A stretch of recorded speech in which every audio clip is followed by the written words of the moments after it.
Hi and welcome to another video from Sapphire Driving School. In this example we will be approaching the Thurmaston as the roundabout. We'll be turning right, third exit towards M1. Please note, in this example we are using the left hand lane to turn right at the roundabout. Thank you.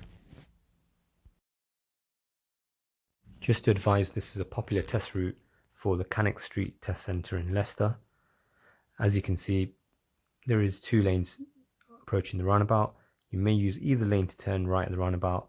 However, it is advisable in this instance to use the left lane to turn right at the roundabout. Reason being, when you exit the roundabout, you will be exiting in the left hand lane as you've used the left lane on the approach.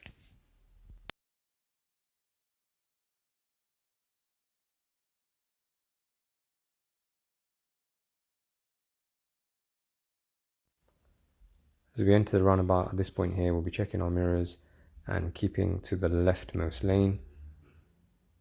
Mirrors and signal left. As you can see, there are two lanes coming off the roundabout and we are exiting the left hand lane. For more driving videos, please refer to our YouTube channel.